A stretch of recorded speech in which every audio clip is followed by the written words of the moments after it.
Good morning boys, welcome to KGC. আজ আমরা সেই পাটিগণিতের যে চ্যাপ্টার আমরা স্টার্ট করেছিলাম সিম্পল ইন্টারেস্ট, তার সেকেন্ড পোর্শনে আমরা চলে যাব। আজকে দেখব আমরা কোষে দেখি এবং তার সাথে সাথে আমরা দেখব সেই আগের ফর্মুলা যেটার থেকে আমরা স্টার্ট করেছিলাম। প্রত্যেকটা ক্লাসে যেখান থেকে আমরা স্টার্ট করি সেটা হচ্ছে আমাদের বেসিক ফর্মেশন, যার দ্বারা পুরো চ্যাপ্টারটা গঠিত হয়েছে। সেই চ্যাপ্টারের প্রথমতই আমরা চলো আজকে আমি এমন কিছু কোশ্চেন তোমাদের জন্য ছেটে বাছাই করে নিয়েছি যেগুলো এক্সাক্ট হুবহু একদম same to same, point to point, একদম দশমিক সংখ্যা পর্যন্ত তোমার চেঞ্জ থাকবে না, সেই রকম সংখ্যা পর্যন্ত আমার পরীক্ষার খাতায় সচরাচর দেখা যাবে খালি চোখে। যারা চশমা পরে আছে তারা একটু বেশি দেখবে, বাট এখন পরীক্ষার হলে, এখন টেস্ট পরীক্ষা আছে, মিলাতে পারো। অন্য অন্যান্য বিভিন্ন ধরনের স্কুল, বিভিন্ন ধরনের স্থানে বিভিন্ন ধরনের টেস্ট হয়, আর প্রত্যেক জায়গায় প্রত্যেক ধরনের টেস্টে এর যদি কোনো কোশ্চেন থাকে, সিম্পল ইন্টারেস্ট থেকে যদি একটাও কোশ্চেন এসে থাকে, তাহলে দেখবে আমি যেগুলো করাচ্ছি একদম হুবহু তার মতো সেই অঙ্কটাই দেওয়া আছে। তো এইভাবে আমরা এগিয়ে চললে আমাদের কি হবে, পরীক্ষার সময় আরও ভালো কিছু রেজাল্ট আমরা আশা করতে পারবো। তো সেই ভালো রেজাল্ট বা ওই 5 নম্বর পাওয়ার আশায় আমরা আরও এক ধাপ এগিয়ে যাব সামনের দিকে। তো চলো প্রথমতই আমরা দেখব যে চ্যাপ্টারটা আমাদের স্টার্ট হয়েছিল সেটা হচ্ছে সিম্পল ইন্টারেস্ট।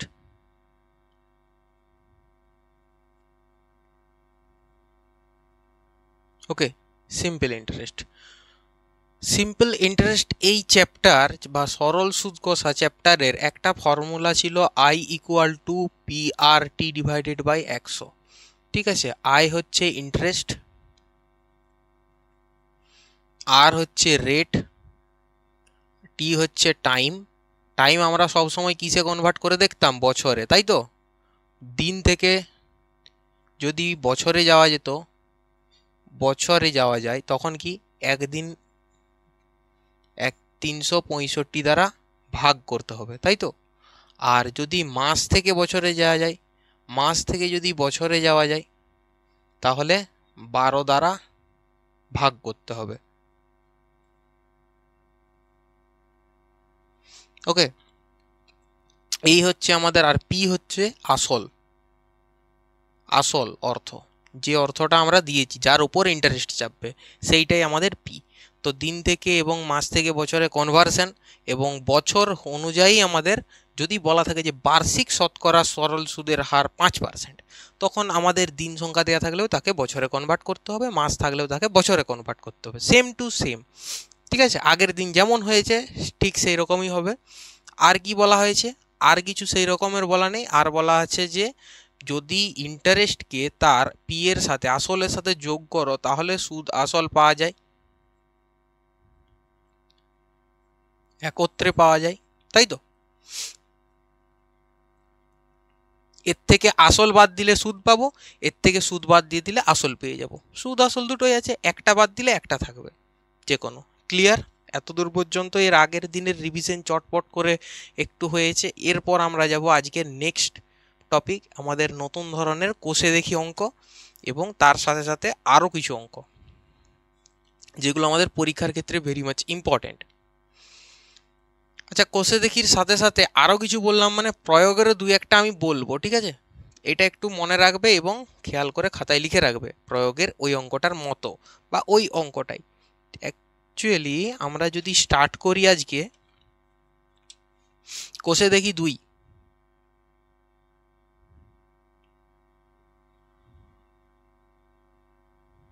দুই ওকে, কোষে দেখি দুইতে আমরা 1 2 3 4 এইরকমভাবে অঙ্ক করব না, আমরা করব সাজেস্টিভভাবে অঙ্ক। সাজেস্টিভ মানে যেগুলো পরীক্ষার খাতায় আসবে, যেগুলো 5 নাম্বার দেওয়ার জন্য যথোপযুক্ত। অনুপযোগী কোশ্চেন আমরা বাদ দিয়ে ডাইরেক্ট 8 নম্বরের কোশ্চেন আগের দিন করেছি। তো 8 নম্বরের question very much important question, একটু বাঁ দিকে সাইডে লিখে রাখো, এবং পরবর্তী ক্ষেত্রে চলে যাও ডাইরেক্ট 13 নম্বর কোশ্চেনে। 13 নম্বরে আছে কোনো মূলধন একই বার্ষিক শতকরা সরল সুদের হারে 7 বছরে সুদে আসলে 7,100 টাকা এবং 4 বছরে সুদে আসলে 6,200 টাকা হলে মূলধন ও বার্ষিক শতকরা সরল সুদের হার নির্ণয় করি। আচ্ছা, তাহলে আজকে হচ্ছে আমাদের কোষে দেখির 13 দাগের অঙ্কটা, প্রথমেই ভেরি ইম্পর্টেন্ট অঙ্ক, যেটা আমরা করার জন্য এতক্ষণ বসে আছি, সেইটা হচ্ছে এই অঙ্কটা। দেখো, এটা একটা নতুন ধরনের বা একটা নতুন টাইপের বহিঃপ্রকাশ ঘটাতে পারে তোমাদের কাছে। যেমন বলা হয়েছে কোনো মূলধন একই বার্ষিক শতকরা সরল সুদের হারে, মানে মূলধন বা আসল যেটা এটা কত হবে পি, আর শতকরা সরল সুদের হার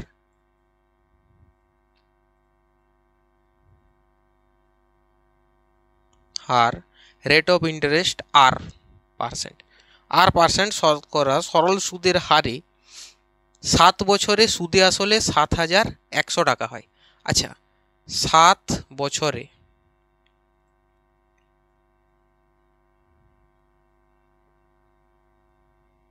সুদে আসলে, সুদ আর আসল একসাথে যোগ করা আছে, সুদে আসলে কত টাকা হয়? 7,100 টাকা হয়।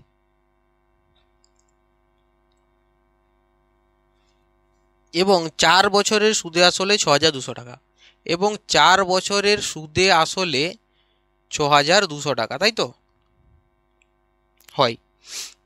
এখান থেকে দেখো তো, এইখানের যে আসল আর এখানের যে আসল এটা সেম, কারণ বলা হয়েছে আসল হচ্ছে পি, একটাই আসলের কথা বলা হয়েছে। অঙ্কটা পড়ো, প্রথম লাইনেই বলা হয়েছে কোনো মূলধন একই বার্ষিক শতকরা সরল সুদের হারে, মানে কোনো একটাই মূলধন আছে পি পরিমাণ অর্থ। তাহলে পি পরিমাণ অর্থ উপরেও আছে, পি পরিমাণ অর্থ নিচেও আছে। তাহলে পি পরিমাণ অর্থের জন্য 7 বছরের সুদ, এবং ওই অর্থের জন্যই 4 বছরের সুদ যদি বাদ দিয়ে দিই, তখন আমাদের কি থাকবে? 3 বছরের সুদ, 3 বছরের সুদ থাকবে। প্লাস আমার দেখো দুটো, এই আসলের জন্য 7 বছরে যে সুদ পাচ্ছি, ওই আসলের জন্য ওই 4 বছরে একটা সুদ পাচ্ছি, তাহলে মাইনাস করলে কি হবে? আমাদের 3 বছরের সুদ পাবো, প্লাস এর সাথে আসল থাকবে। দেখো, এটা আমি ঠিক লিখেছি না ভুল লিখেছি? 0,0,2, আমি তারপরে বলছি। 2 কত হইতে 11, 2 9 দিতে হাতে থাকে 1, 900 টাকা। ঠিক আছে বাবু, বিয়োগ করেছি, এটা থাকবে না। ঠিক আছে, 3 বছরের সুদ, দেখো মাইনাস করলাম, এটা কি সুদ প্লাস আসল,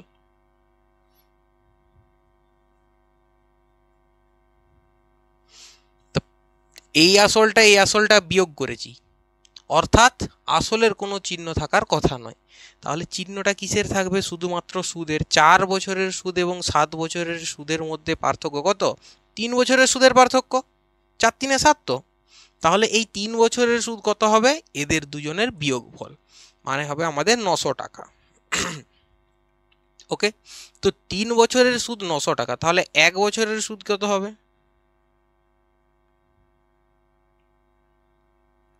বোঝা গেল? 900 ডিভাইডেড বাই 3, মানে 300 টাকা, 300 টাকা। চলো, 1 বছরের সুদ যদি 300 টাকা হয়, তাহলে বলা হয়েছে মূলধন এবং বার্ষিক শতকরা সরল সুদের হার নির্ণয় করি।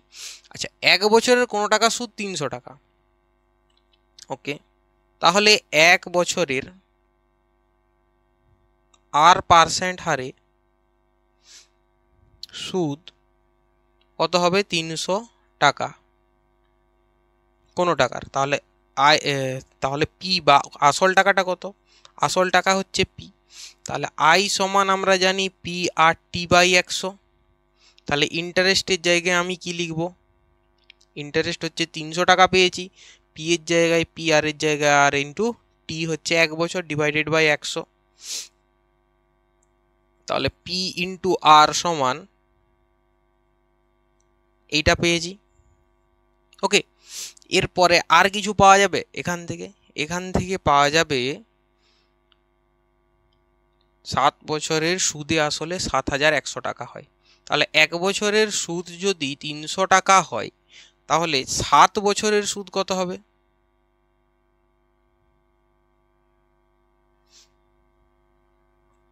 7 বছরের সুদ 2100 টাকা। ওকে, এটা করার কোনো অর্থই হচ্ছে না। তাহলে 7 বছরের সুদ যদি 2100 টাকা হয়, না এটা করার অর্থ আছে একটু পরে, এখন নয়। 7 বছরের সুদ কত হচ্ছে? 2100 টাকা। এক বছরে তুমি যদি 300 টাকা এক্সট্রা দাও, এরকম প্রত্যেক বছর 300 300 7 বছর ধরে দিতে থাকলে পড়ে থাকবে কত? 300-তে 2100 টাকা আমাকে এক্সট্রা দিতে হচ্ছে সুদ হিসেবে।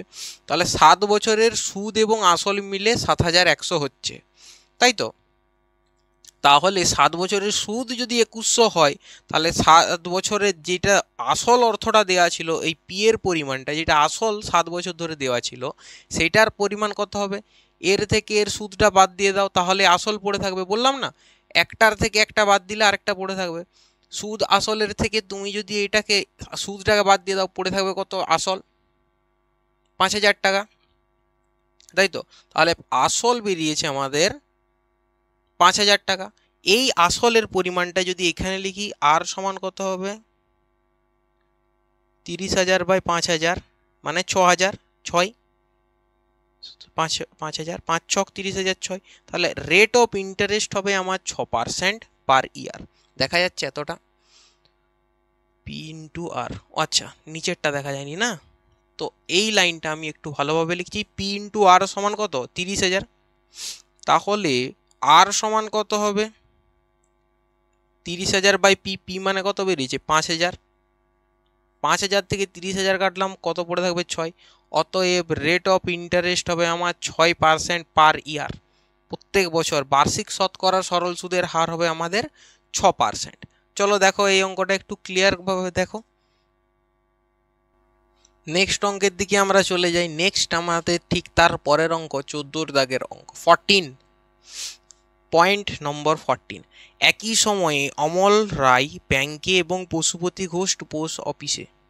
ওকে, তাহলে অমল রায় ব্যাংকে রেখেছিলেন টাকা। অমল রায়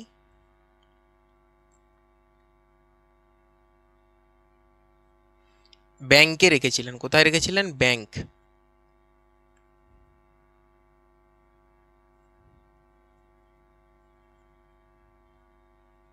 অমল রায় ব্যাংকে রেখেছিলেন কত টাকা? 2000 টাকা।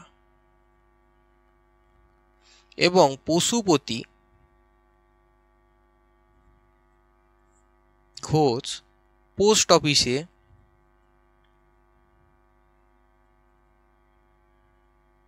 2000 টাকা রেখেছিলেন। আলাদা আলাদাভাবে একই টাইমে এরা, ধরো আজকের ডেটে এরা দুজনই দুদিকে গেল। আজ দুজনার দুটি পথ দুটি দিকে গেছে বেঁকে। অমলের পথ ব্যাংকে গেছে, পশুপতির পথ গেছে পোস্ট অফিসের দিকে, তাই তো? তো দুজনেই কি করেছে? 2000 টাকা করে জমা রেখেছে। কত দিনের জন্য? টাইম অমলের জন্যও 3 বছর, আর পশুপতি রেখেছে এও 3 বছরের জন্য, তাই তো? এটাই দেওয়া আছে অঙ্কে। দেখো পরীক্ষার খাতায় কোশ্চেন তো পড়বে, সেরকম বই থেকে কোশ্চেন পড়ো। আচ্ছা, ইন্টারেস্ট কত পেয়েছে? ইন্টারেস্ট অমল যে পেয়েছে সে কত পেয়েছে? মানে এই সুদ এবং আসল টোটাল মিলিয়ে, মানে সুদ এবং আসল সমস্ত মিলিয়ে 2360 টাকা পেয়েছে। আর পশুপতি পেয়েছে 2480 টাকা। ওকে, তাহলে ইন্টারেস্ট অমল কত পেয়েছে? দেখো 2000 জমা দিয়েছিল, 2360 টাকা পেয়েছে। তার মানে কত টাকা এক্সট্রা পেয়েছে? 360 টাকা এক্সট্রা পেয়েছে। 2000 তো তার আসল দিয়েই ছিল, তার সাথে ইন্টারেস্ট পেয়েছে কি? 360 টাকা। 360 টাকা। এবং পশুপতি 2000 টাকা দিয়ে 2480 টাকা পেয়েছে। মানে 2480 থেকে এই 2000 যদি আমি বাদ দিয়ে দিই, মানে তার আসল অংশ এর থেকে যদি আমি কেড়ে নিই, পড়ে থাকবে কত? 48 টাকা, 480 টাকা। তাহলে অমলের ইন্টারেস্ট এবং এর পশুপতির ইন্টারেস্ট বেরিয়েছে। আমাদেরকে চেয়েছে বার্ষিক ব্যাংক এবং পোস্ট অফিসের বার্ষিক শতকরা সরল সুদের হার। ধরি ব্যাংকের সরল সুদের হার R%, R of bank percent, এবং পোস্ট অফিসে আর অফ P% দিয়েছে, বা R1 R2 আমরা লিখতে পারি, ঠিক আছে? বা এটা X%, এটা Y%ও আমরা লিখতে পারি। তো আমরা বোঝার জন্য লিখলাম। আমাদেরকে চেয়েছে কি? ব্যাংক এবং পোস্ট অফিসের বার্ষিক শতকরা সরল সুদের হারের অনুপাত। আচ্ছা, আমরা সবসময় ফর্মুলা পড়েছি I equal to PRT by 100। এখান থেকেই আমরা আর সমান কি পাবো, I into 100 by P into T. Clear? তো এই আর এর জন্যও কি পাবো, I of bank, P of bank, T of bank, R of ব্যাংকের জন্য। এবং পোস্ট অফিসের জন্য আর অফ পি, বা পোস্ট অফিসের জন্য আই অফ পি মানে ইন্টারেস্ট, পোস্ট অফিসের ইন্টারেস্ট যেটা পেয়েছি এর সাথে 100 গুণ divided by post principal of post office into time of post office, কত টাইম পোস্ট অফিসে টাকা জমা রেখেছিল। ঠিক আছে, এই দুটোর মধ্যে আমরা ভাগ করব। ওকে, ভাগ করার আগে সিম্পলি বার করি। এইটা সমান ব্যাংকের ইন্টারেস্ট কত ছিল, 360 গুণিত 100 ভাজিত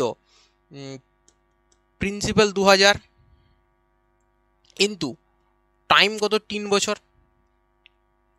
এর কত 480 টাকা ইন্টু 100 ডিভাইডেড বাই 2000 ইন্টু 3। তাহলে এদেরকে যদি আমি ভাগ করি তখন আমরা দেখতে পাবো আর অফ বি মানে ব্যাংকের rate of interest divided by post অফিসের rate of interest equal to 360 গুণিত 100 ভাজিত 2000 গুণিত 3 ডিভাইডেড বাই 480 গুণিত 100 ডিভাইডেড বাই 2000 গুণিত 3। ওকে, তো 2000 গুণিত 3 এবং 2000 গুণিত 3 আমি উপর নিচে কাটলেই R of B divided by R of P আমরা আরও লিখতে পারি 360 গুণিত 100 বাই 480 গুণিত 100। তো 100 100 কাটবো, 0 0 কাটবো, 3 বারং 36, 4 বারং 48। তাহলে ব্যাংকের রেশিও রেট অফ ইন্টারেস্ট এবং পোস্ট অফিসের রেট অফ ইন্টারেস্টের অনুপাত 4/3 সমান কত, সরি 3/4:3:4, এটাই হবে। দেখা যাচ্ছে? ক্লিয়ার? সিম্পলভাবে 14 দাগের অঙ্কটা কিভাবে করতে হয় একটু দেখে নাও। এই অঙ্কটা সেই রকম বেশি ইম্পর্টেন্ট নয়, কিন্তু এটা যেহেতু একটা নতুন ধরনের টাইপ যে এদের মধ্যে অনুপাত খুঁজেছে, তখন আমরা এইভাবে বের করব। ঠিক আছে, চলো এটা করো, নেক্সট অঙ্কে আবার যাব। তো চলো একটু জটিল অঙ্কের দিকে যেতে যেতে একটু সহজতর অঙ্ক বা সরলতম অঙ্ক কিছু একটা করি। এটা বলা হচ্ছে 15 দাগ। ঠিক আছে, তো 15 দাগের অঙ্কে বলা হয়েছে একটি তাঁত সমবায় সমিতি তার তাঁতের যন্ত্রাংশ মানে ওই তাঁত তৈরি করার যে যন্ত্র, সেই যন্ত্র কেনার জন্য 15,000 টাকা ধার নিয়েছিল, তাই তো? একটি তাঁত সমবায় সমিতি যন্ত্রচালিত তাঁত ক্রয় করার জন্য 15,000 টাকা ধার করেন। 5 বছর পর সেই ধার তাকে শোধ করতে হয় 22,125 টাকা দিয়ে।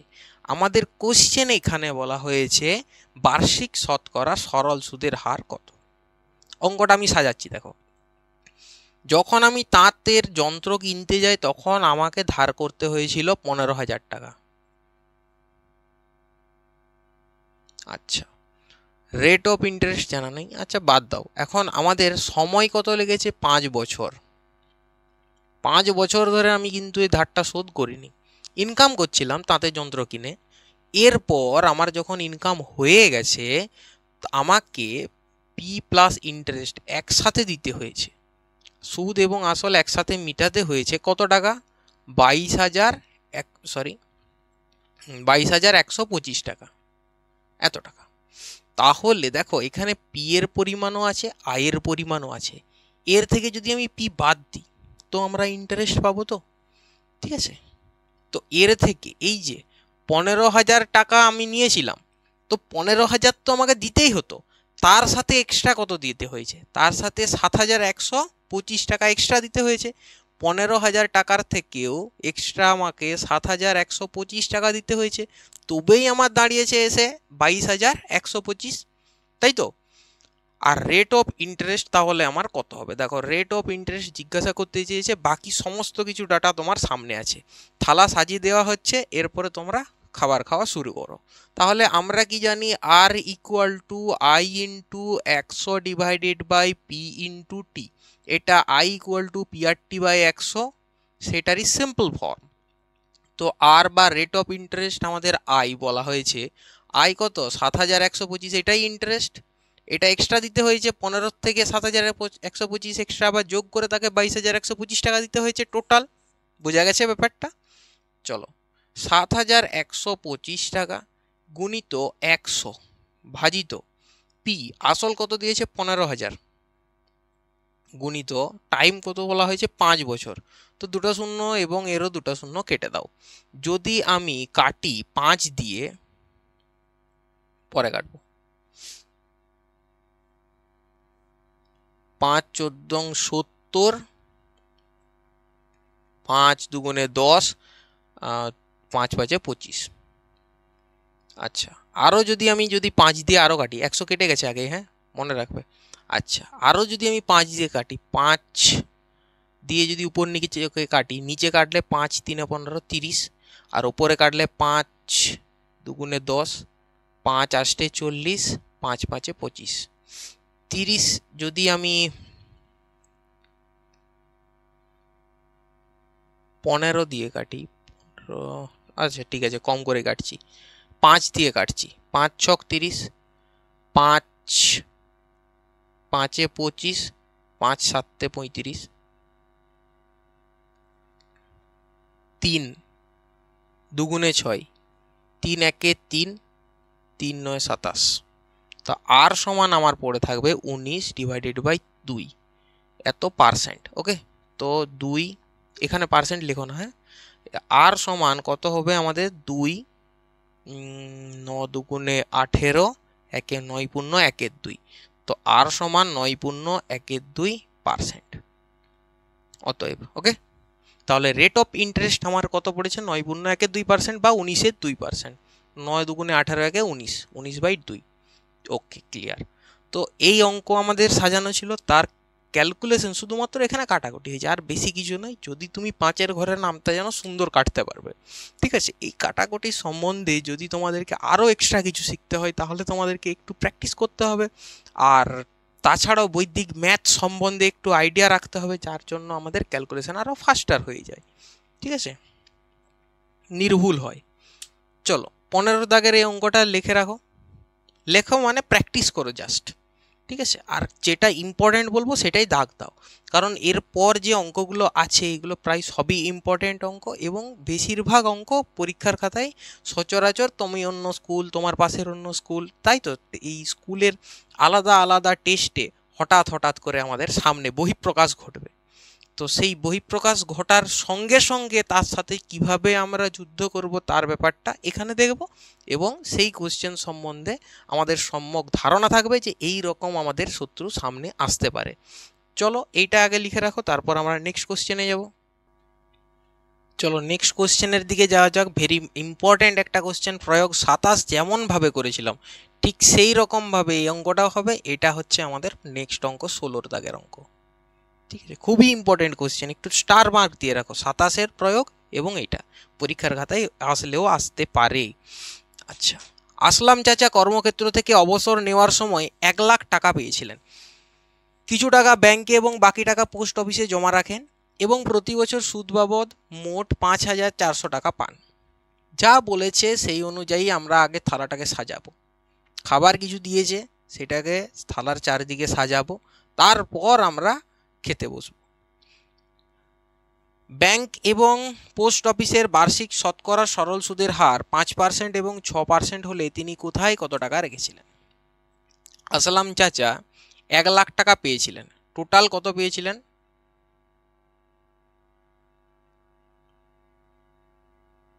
1 লাখ টাকা। আর টোটাল ইন্টারেস্ট বাবদ 5,400 টাকা পান, তাই তো? 5,400 টাকা পান।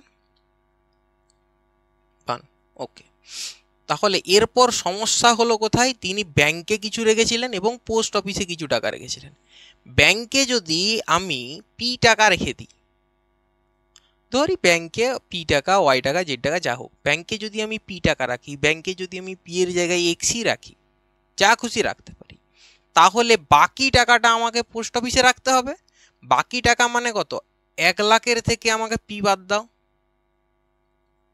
1 লাখ টাকা যেটা ছিল তার থেকে মাইনাস পি করো, কারণ ওই যে পি অংশ এটা ব্যাংকে রেখে দিয়েছে, তারপরে পোস্ট অফিসেও রেখেছে।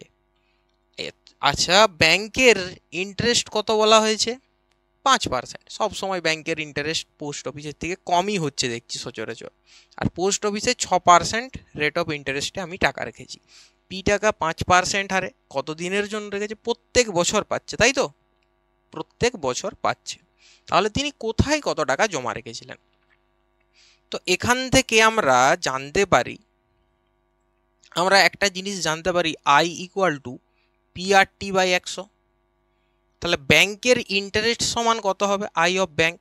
ব্যাংকের ইন্টারেস্ট সমান পি আসল টাকা গুণিত আর, আর মানে রেট অফ ইন্টারেস্ট 5% গুণিত টাইম, 1 বছরের জন্যই ধরা হচ্ছে, ডিভাইডেড বাই 100। আচ্ছা, interest of post office, post অফিসের ইন্টারেস্ট কত? এই যে আসল টাকা দিয়েছে পিআরটি বাই 100, পিআরটি বাই 100 এই ফর্মুলায় লাগাবো। পি এর জায়গায় আমার আসল কত আছে? আসল 1,00,000 মাইনাস পি, তাই তো? গুণিত, আচ্ছা পি এখানে লিখেছি, আবার এখানে সূত্রে ফর্মুলায় পি লিখছি, তার জন্য পি কে আমরা এক্স করে দিই, এখানেও পি কে এক্স করে দিই। এক্স ওয়াই জেড যা খুশি ধরতে পারো। তাহলে এখানে যদি এক্স লিখি আর এখানে আমি এক্স লিখি, কোনো অসুবিধা নেই, পি এর জায়গায় এক্স লিখলাম আর কি। P into R, rate of interest কত? 6% গুণিত টাইম হচ্ছে 1 বছরের জন্য, ডিভাইডেড বাই 100। আমাদেরকে চেয়েছে কি? Interest of bank.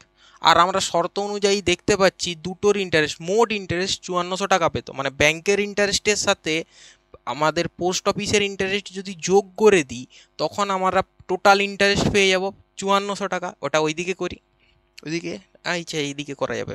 তাহলে interest of bank plus interest of post office equal to কি? টোটাল ইন্টারেস্ট আই 5400 টাকা। তাহলে ইন্টারেস্ট অফ ব্যাংকের জায়গায় কত লিখব? 5x by 100 plus interest of post office 1,00,000 minus X গুণিত 6/100। তো এখান থেকে আরও ভালোভাবে একটু ক্যালকুলেশন করা যাক। 100 5x plus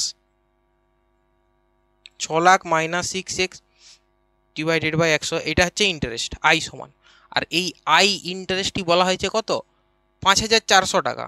5x minus 6x মানে কত? মাইনাস এক্স প্লাস 6,00,000 লক্ষ ডিভাইডেড বাই 100 ইকুয়াল টু 5400 টাকা, minus x equal to 5,40,000 minus 6,00,000।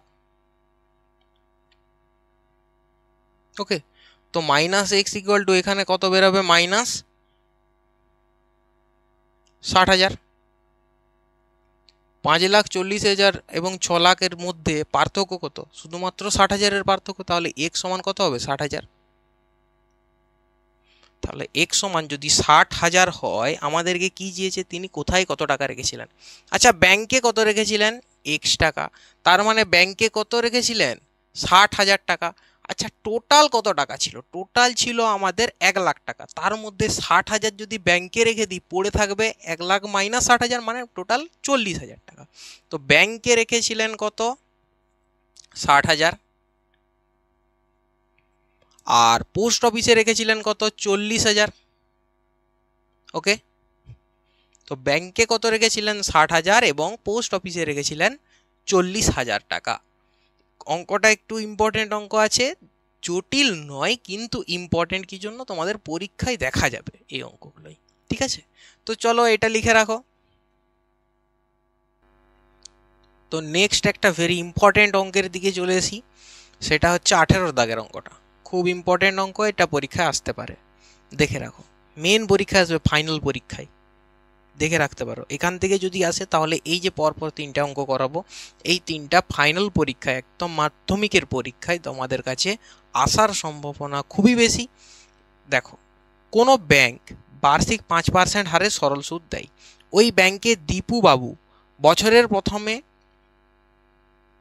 15,000 টাকা জমা দেন এবং তার 3 মাস পরে 3,000 টাকা তুলে নিলেন, এবং টাকা তুলে নেওয়ার 3 মাস পর আবার তিনি 8,000 টাকা জমা দেন। ওই বছরের শেষে দীপুবাবু সুদে আসলে কত পাবেন? আচ্ছা, আসল টাকাটা, আসল টাকা কত? আসল তো চেঞ্জ হচ্ছে।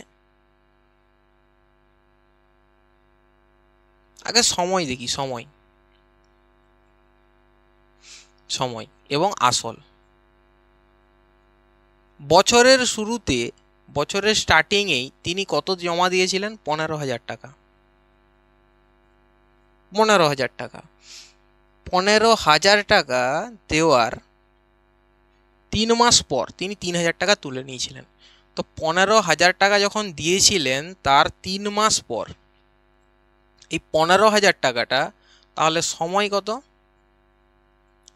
এই 15,000 টাকা 3 মাস ধরে সুদ দিয়েছে। তারপর 3 মাস পর তিনি 3,000 টাকা তুলে নিয়েছিলেন। আচ্ছা, তারপর তিনি আসল 3,000 টাকা তুলে নিয়েছিলেন। তাহলে তখন আসল কত ছিল? তখন 15 থেকে 3 তুলে নিলে থাকে কত? 12,000। 12,000 টাকা আসল। কত সময়ের জন্য ছিল?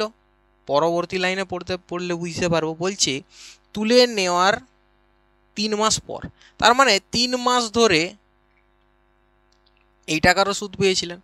তারপর আসল পরবর্তী ক্ষেত্রে আবার 3 মাস পর, 3 মাস ধরে তো এর সুদ পাচ্ছেনি। 3 মাস পর আবার তিনি 8,000 টাকা জমা করেন। আচ্ছা, 12/8 তখন 20,000, 20,000 টাকা জমা করেছিলেন। এইটা কত সময় ধরে চলেছিল দেখো। প্রথমে যে টাকা জমা করেছিলেন সেটা 3 মাস চলেছিল। 3 মাসের পরবর্তী, তাহলে প্রথমে টাকাটা 3 মাস পরে 3,000 তুলেছিলেন এবং টাকা তুলে নেওয়া 3 মাস পরে আবার জমা করেছিলেন। এখানেই তো আমার 6 মাস কেটে গেল। পড়ে থাকবে আমার কত? 6 মাস। 6 মাস। আচ্ছা, 3 মাস মানে 1/4 বছর। লেখা ছিল প্রথম দিন, বলেছি না ডাইরেক্ট লাগবে। 3 মাস মানে কত? 1/4 বছর। আর 6 মাস মানে কত বছর? 1/2 বছর। 12 দিয়ে ভাগ করো।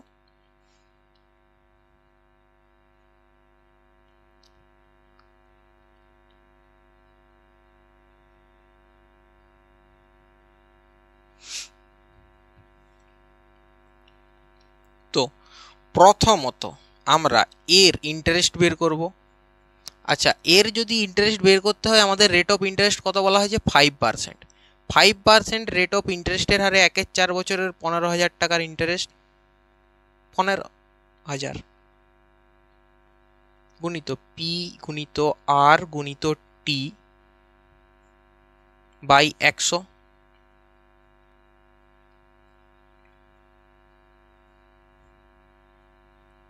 যেমন আছে লিখে রাখছি। পরবর্তী ক্ষেত্রে ইন্টারেস্ট কত হবে? সেকেন্ড টাইমে ইন্টারেস্ট হবে 12,000 গুণিত 5 গুণিত 1/4 ডিভাইডেড বাই 100।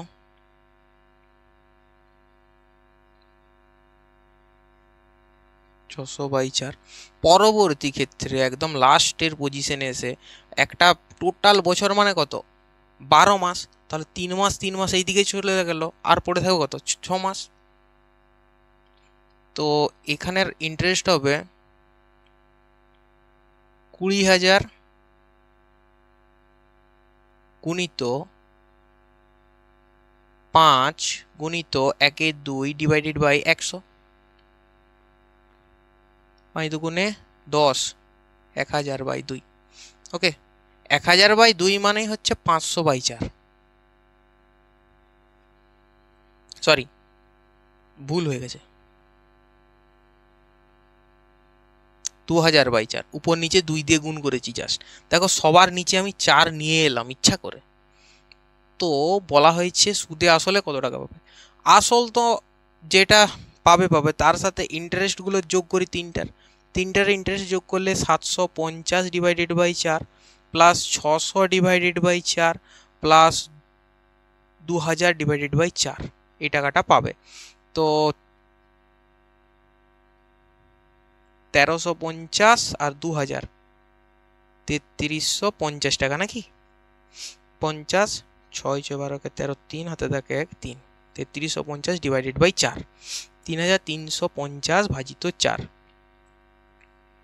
4 8 32, 15, 4 3 4 12, 13, 14, 15, 30, 4 7 28, 20, 4 5 20,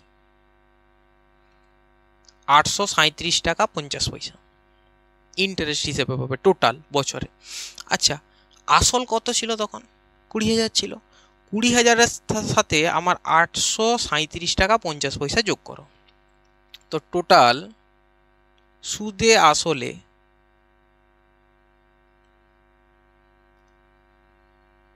বছরের শেষে কত পাবে? 20,000 প্লাস 837 টাকা 50 পয়সা। 20,837 টাকা 50 পয়সা, 550 দশমিক, যদি দশমিক দেওয়া দেয় তারপরে সংখ্যা লিখবো, তারপরে যদি আমি কিছু শূন্য লিখি তাহলে সেরকম কোনো দাম নেই। ঠিক আছে, 20,837 টাকা 50 পয়সা তিনি সুদে আসলে বছরের শেষে তার ব্যাংক থেকে বা যেখানে রেখেছিলেন সেখান থেকে পেয়ে যান। এই হচ্ছে আমাদের 18 দাগের অঙ্ক। খুব সহজ অঙ্ক, কিন্তু একটু সাজাতে হয়। সাজানোর কাজ হয়ে গেলেই তোমার অঙ্কের কাজ শেষ। তো এখান পর্যন্ত তোমরা এখন করো, পরবর্তী অঙ্কে আবার আসছি, এটা একটু দেখো। এরপর যে অঙ্কটা থাকবে খুব ইম্পর্টেন্ট একটা অঙ্ক, যে অঙ্কটা আমরা পরীক্ষার খাতায় যদি এখন থেকে দুবার না প্র্যাকটিস করি, পরীক্ষার খাতায় আমাদেরকে ছেড়ে আসতে হবে, গ্যারেন্টেড একদম ছেড়ে আসতে হবে। ওই অঙ্কটাই আমরা করছি। রমত চাচা একটি বাড়ি তৈরি করার জন্য বার্ষিক 12% সরল সুদের হারে 2,40,000 টাকা ব্যাংক থেকে ধার নেন। ধার নেওয়ার 1 বছর পর তিনি প্রতি মাসে 5,200 টাকা করে ভাড়া দেন। আচ্ছা, তাহলে রহমত চাচা 2,40,000 টাকা 12% হারে 1 বছর ধরে, যখন বাড়িটা তৈরি হচ্ছিল সেই 1 বছর ধরে ইন্টারেস্ট কত পেয়েছিলেন? পি গুণিত আর গুণিত 1 বছর বাই 100, 2 দুগুণ 4 দুগুণে 8, 4 4 8, 2 0 0, 28,800 টাকা সে ইন্টারেস্ট পেয়েছিল প্রথম বছরে। তো 28,800 টাকা করে সে প্রত্যেক বছর ইন্টারেস্ট পেয়ে যায়। তাহলে 28,800 টাকা করে যদি আমি এক্স বছর ইন্টারেস্ট পাই, ধরি এক্স বছরে শোধ করতে, মানে এক্স বছর ধরে আমি 8,800 করে ইন্টারেস্ট পেয়েই যাব, তাহলে আমাদের সুদ প্লাস আসল কত হবে? কত নিয়েছিলাম? 2,40,000। এইটা সুদ প্লাস 28,800 গুণিত এক্স, মানে 28,800 এক্স টাকা, মানে ধরি এক্স বছর ধরে শোধ হবে, ধরি এক্স বছরে শোধ করতে পারবে।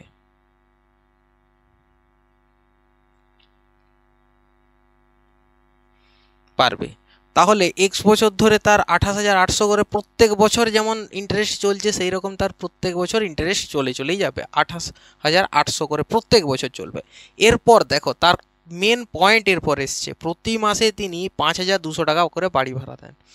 5,200 টাকা করে বাড়ি ভাড়া দেন, তাহলে 12 মাসে মানে 1 বছরে তিনি প্রতি বছর তিনি বাড়ি ভাড়া হিসেবে কত পাবেন?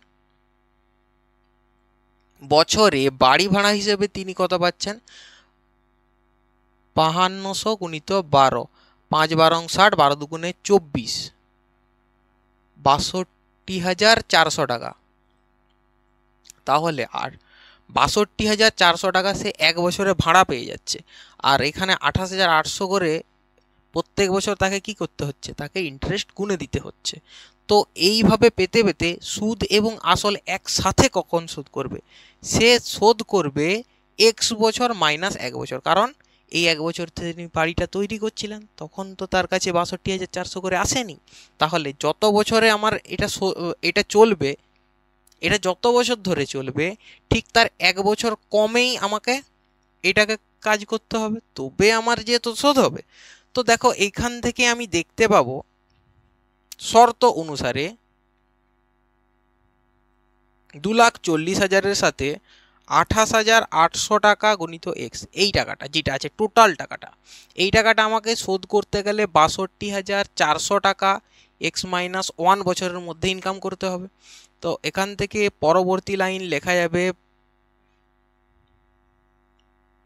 2,40,000 plus 28,800 x equal to 62,400 x minus 62,400।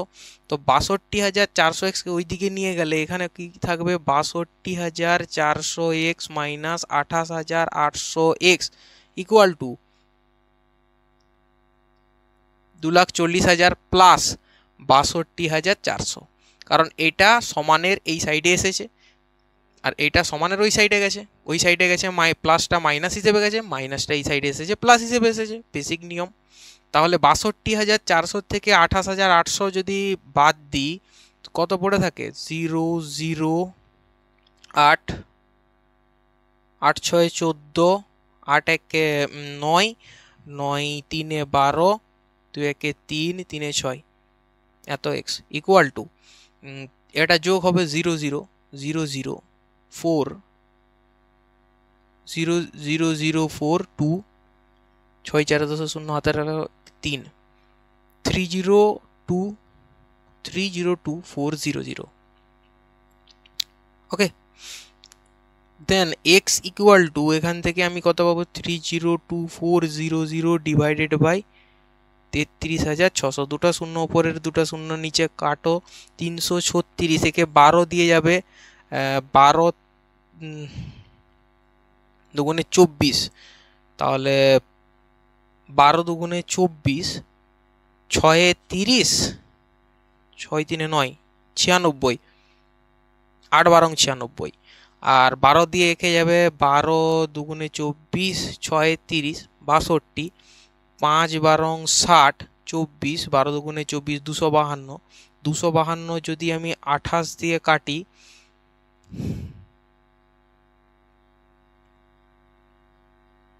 28 দিয়ে যদি কাটি 28 8 লং 72, 8 দুগুণে 16 9, তাহলে এক্স ইকুয়াল টু কত হবে 9। তো আমরা এখান থেকে লিখতে পারবো 9 বছর পর, 9 বছর পর কিন্তু এই যে টাকাটা সুদে আসলে সে এই বাড়ি ভাড়ার টাকা থেকে শোধ করতে পারবে। বেসিক আইডিয়াটা আমাদের ক্লিয়ার হলো। এই অঙ্কটা কিন্তু ইম্পর্টেন্ট অঙ্ক আছে। এইখানটা কি হয়েছে ভালোভাবে দেখে রাখো, যে আমরা করেছি আসল প্লাস সুদ, এই টাকাটা শোধ করতে হবে। কখন শোধ করতে হবে? 62,400 করে তোমার প্রতি বছর ইনকাম হয়ে যাচ্ছে। প্রতি বছর যেমন ইনকাম হচ্ছে প্রতি বছর ইন্টারেস্ট এইদিকে বাড়ছে।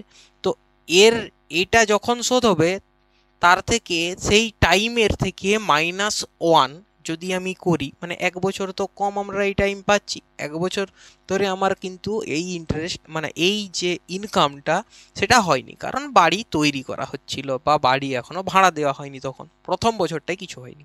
তো পরবর্তী বছর থেকে, তার মানে 1 বছর আমি লসেই চলছি, 1 বছর কমে চলছি, তো x-1 টোটাল যে বছরটা ধরে আমার ইন্টারেস্ট পাবো তার থেকে -1 বছরেই 62,400 টাকা করে যদি আমি দিতে থাকি, তাহলে সুদ এবং আসল একত্রে শোধ হবে।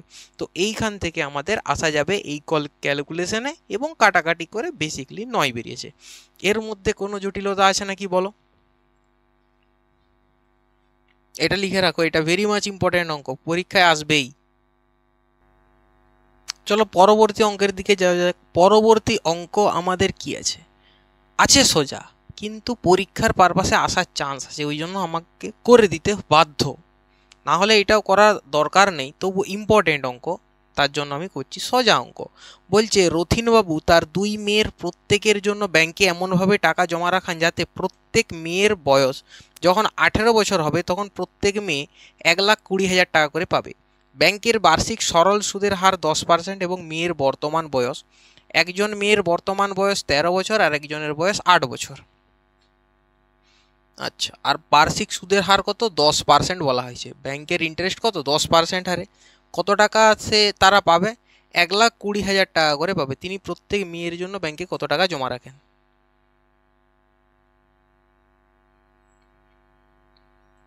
এর মানে কি? 18 বছর এর হতে কত লাগবে? 5 বছর টাইম লাগবে। আর এর 18 বছর হতে কত লাগবে? 10 বছর টাইম লাগবে, তাই তো? তো এমনভাবে টাকাকে জমা রাখেন, ধরি এর জন্য এর জন্য x টাকা জমা রেখেছিলেন, এর জন্য ওয়াই টাকা জমা রেখেছিলেন, তাহলে সুদ প্লাস আসল, এর ইন্টারেস্ট কত হবে? এর ইন্টারেস্ট হবে পি ইন্টু আর কত 10%। প্রথমের ক্ষেত্রে interest P R into T, time কত 13, 14, 15, 16, 17, 18, তাই তো 5 বছর, 5 বছর P R T divided by 100। প্রথমের ক্ষেত্রে ইন্টারেস্ট বেরিয়েছে, এর ক্ষেত্রে ইন্টারেস্ট বের করি। Interest of first person, interest of second queen, Y into 10 into 10 divided by 100। 10 বছরটা টাইম লাগছে আর 10% ইন্টারেস্টের হার, ঠিক আছে। এইটাই হচ্ছে ইন্টারেস্ট 1 আর ইন্টারেস্ট 2। প্রথমের ক্ষেত্রে দেখো সুদ এবং আসলে, আসল x টাকা প্লাস সুদ হচ্ছে 50x বাই 100 টাকা। এই টাকাটাই পাবে সুদ প্লাস আসল। এটা সমান কত 1,20,000,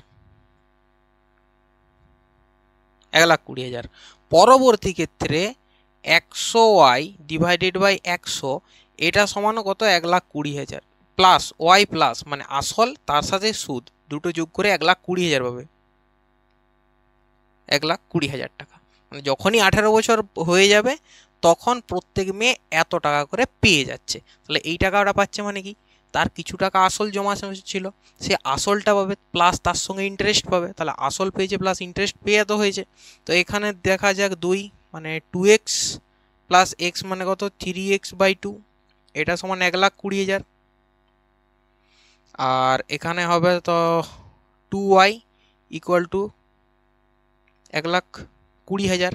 দুটোই দেখো সমান, মানে হচ্ছে 3x বাই 2 সমান 2y, মানে 3x সমান 4y, 3x সমান 4y। ব্যাংকে কত টাকা রেখেছিলেন হিসাব, প্রত্যেক মেয়ের জন্য ব্যাংকে কত টাকা রেখেছিলেন।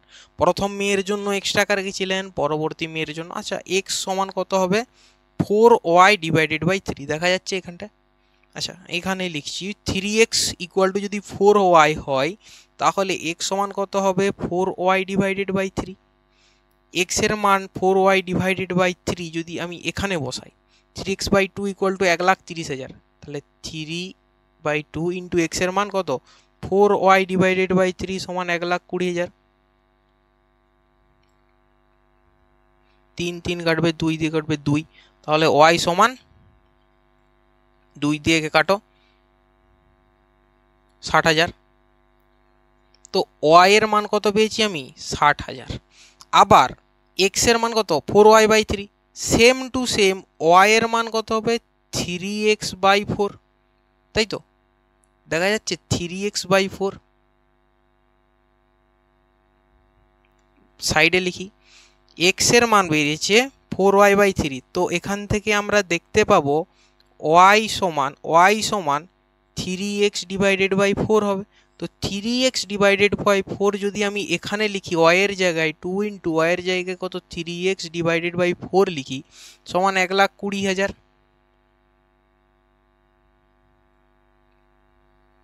ওকে 1,20,000 y এর মান।